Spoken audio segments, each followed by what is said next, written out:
Ocean 10. Respond code 3. Hello everyone, as always, I am Peter and this is the police. So here we are, we're going to go ahead and get right into it again. We've passed most of the cutscene areas, now we're going to get actually right into the game. This is going to be a lot of fun. So we're going to keep the tutorial on just so that you guys understand what's going on. I know a little bit of what's going on in the game already because I played a little bit into it, but not a lot, so I don't give it away for myself. But we're going to get right into it. So we're not going to play I'm a 60-year-old police chief and I know what I'm doing. We're doing this. Okay, so Freeburg PD organizes upcoming work assignments into shifts for today and tomorrow. Every shift, officers respond to crimes in progress, and detectives continue their investigations. You can freely move employees between shifts. Okay, so we can have them do A and B. A shift, B shift, whatever it is. All officers and detectives possess several important characteristics, which is all shown in their window here. Professionalism shows the overall efficiency level of the policeman. Now that's this right here and also their rank here. It doesn't really tell you that, but I know that's what it is, so we'll just keep that in mind. A figure around 150 is considered average. Any policeman who falls short of this mark is not entirely reliable. While these whose professionalism is considerably higher than average at a safe bet in every pinch. An individual level of professionalism may rise or fall in the course of their career. Energy level, which is right here, shows how tired your policemen are. The less energy your people have, the less reliable their work. And a policeman who is exhausted might fall asleep at the wheel or make a critical error on the job. Your employees lose 1 point of energy after every work day and restore 1 point after every day of rest. So don't make people work a lot of doubles. Every employee doesn't tell you everything. Some additional characteristics are hidden from view. For instance, some cops are lazy and will come up with any reason they can think of to take the day off, while others like to drink a little too much, and you can only guess about these things, but you should be able to draw your own conclusions based on the behavior of employees, which would kind of be like this, like he's an alcoholic, this guy, so he drinks too much into, stuff like that. Okay, so we're going to organize a shift here. Now, we have, here's our shift B. I guess we're going into, I believe that would be the afternoon or maybe night shift. Not too sure. I think it's the night shift. So let's see. We got Kachi, Yancey, Purdy, Subaki.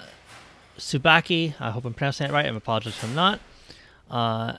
Azano, Austin, Price, Mole, DeBrito, and Armstrong. Just want to say if there's ever a spy with the internal affairs of my department, I just want to go ahead and say it's Mole. Just putting that out there. Anyway, let's start the day. And here's where we go to our Sim City with the cigar in it still. Get that out of here. Come on. There we go. Just blow that away. There we go. Okay. So, let's see what kind of calls we get now. Responding to calls is the bread and butter of police work.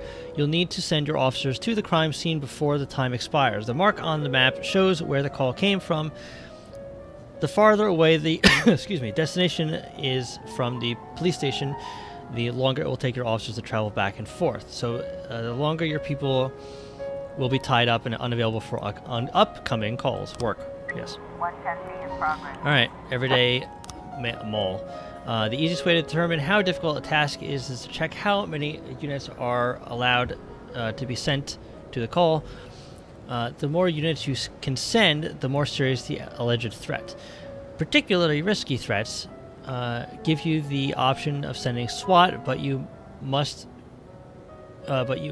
be accompanied by at least one officer. Okay, so you can't just send SWAT to a call without an officer. The number of slots is not the only thing to consider. Any available information from the location or crime scene is the presence of weapons or so on. All of this can tell you how serious each case should be taken. A mission might look simple at a glance until it turns into a brutal meat grinder, or a serious call can come in which turns out to be a false alarm. So let's see, our first call here is at a hit and run at the mall.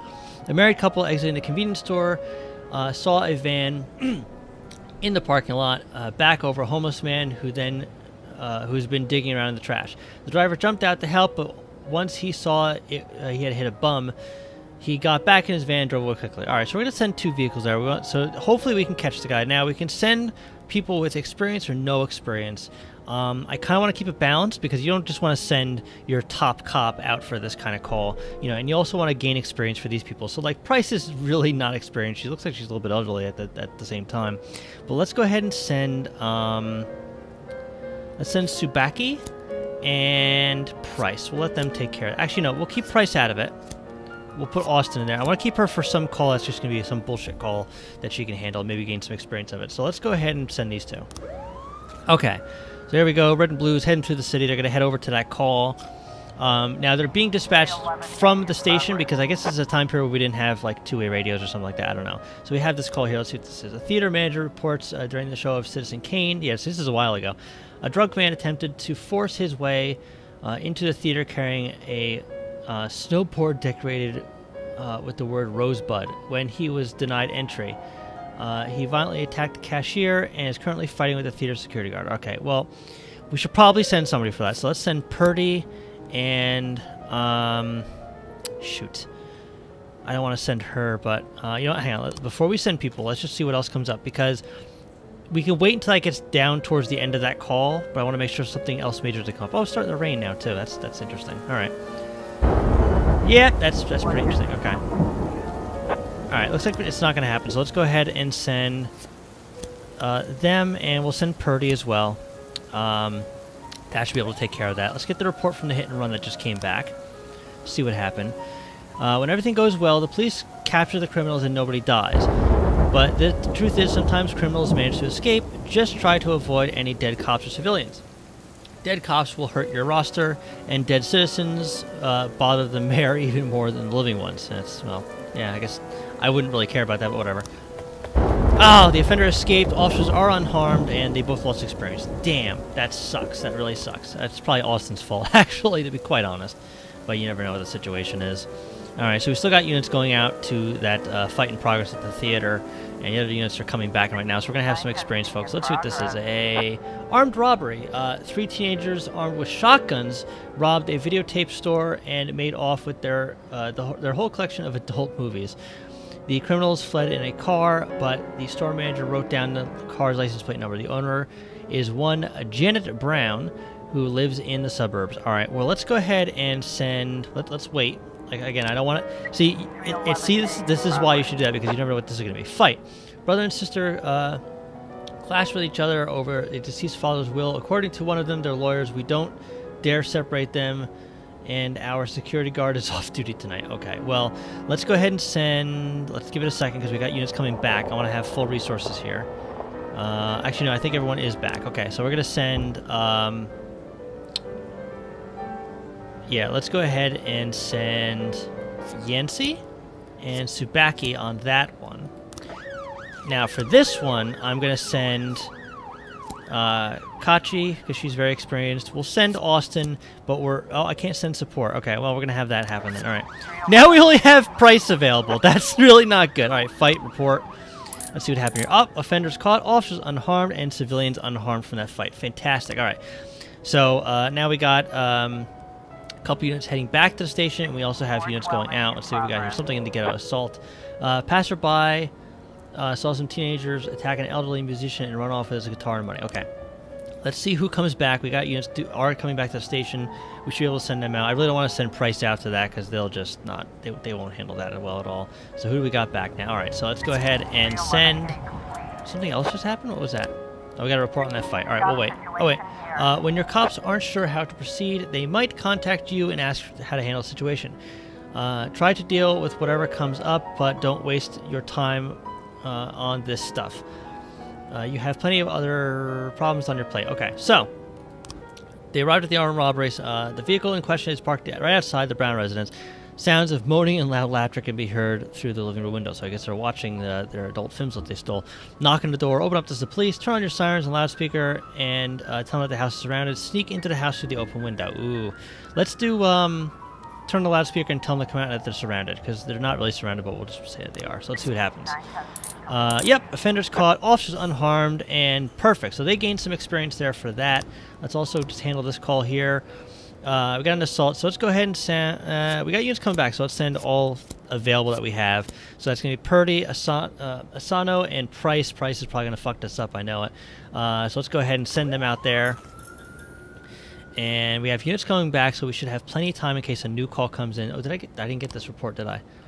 Nope. Offender caught, officers unharmed, and fantastic. They got some more experience as well. So that's the fight call that we had, I guess, at the movie theater, I think? Or no, that was the brother and sister fight. Okay, great. So we got those. We got actually multiple units coming back, so we're going to have plenty of people back here. The ones without the red lights flashing, that's going to be them coming back. That's fantastic. Okay, and looks like we're reaching the end of the day. So we're just going to see what happens with this final call. Offender caught, officers unharmed. Perfect. We did a really good job today. That's fantastic. All right, so they're going to be responding back as well, and it is actually the end of the day, so we're going to go ahead and end today and see how we did.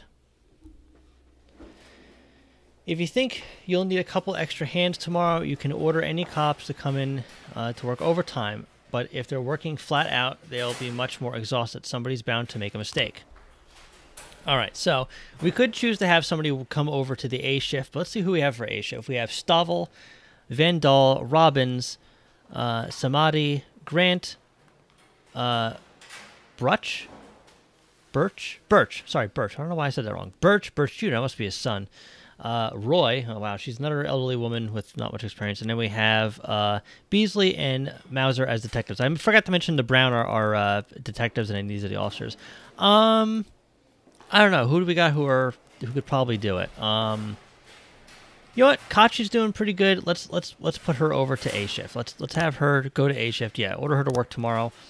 I think she'll be fine. That's all we should probably need. So let's go ahead and end this day and see where we go. Used to be when I asked Kendrick to stay late at the office, he liked to grumble and crack wise. Nowadays, he doesn't have the strength for it. Slumped shoulders, blank stare, wrinkled skin. The past few weeks, I don't hardly recognize my old friend. In his younger years, he reminded me of a gallant royal officer in an old Kipling story. Kendrick isn't just crumbling under the weight of the public pressure, but from the shame of it all. Internal Affairs raided the library he inherited from his grandfather, hoping they'd find buckets of cash stashed in the pages. Heard about the look on his face, the fearless policeman standing helpless in horror. I've known Francis for 30 years. The past 20 years he's played loose with the law. And I know that at a certain point every stolen dollar brings more misery than anything else. Probably sounds crazy, but I sympathize with the guy. What can I do? Your friends are your friends, and these are the waters we swim in. Called all of the people on that list today. Now they know you're in business, so you could get a call from any of them. You don't need to worry about any of them. I've cleared them all. Who? And what kind of business are we talking here? It's nothing too serious, just like you asked. Should be just a few small favors. Payments will vary depending on the situation and who you're dealing with. How much are you looking to earn? $500,000. Whoa. $500,000? Why not a whole $1 million? Whoa. Because everybody wants to take $1 million. Figured I'd try something different. $500,000 in 180 days? Well, you could earn it all above board if you netted all the big fish and hit all your bonuses. Never knew you for a fisherman. Well, you never got into my business, and I'm not trying to get into yours. But be careful about bringing in any other cops. Sooner or later, they'll put the finger on you. Wow, that just got a whole lot of complex. And one more thing, Jack. I remember what you said, but I should probably add one more name to that list. Christopher Sand. Sand. Christopher G. Sand. Everyone knows the name, but few could tell you who he is. The old man stays away from the spotlight. Always wears old-fashioned jeans and knitted sweaters. Gives to charity. Rarely attends social events. An avid hunter, I hear. Even dabbles in poetry. You'd never guess he's the head of the oldest and most powerful gang in the city. Goes back as far as his great-grandfather. And Sand is strict about following the old rules. He rarely involves himself in commonplace murders and robberies. Hardly needs to intimidate anyone to get his point across. The people who work for him each have their sphere. They provide protection where needed, even work with the authorities when they want to make a deal. Meanwhile, Sand pulls the strings without getting his hands dirty. People sometimes mistake his quiet approach.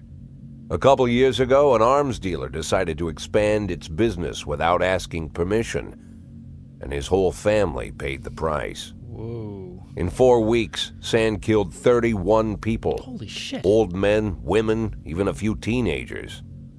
And Sand's people made sure every paper reported it. Wow.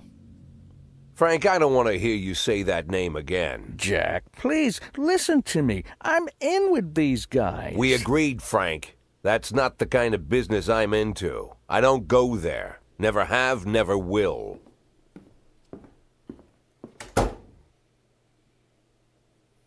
Well, we're going to go ahead and end it there for day 3 tomorrow. Thank you guys for watching, and see you at the next one.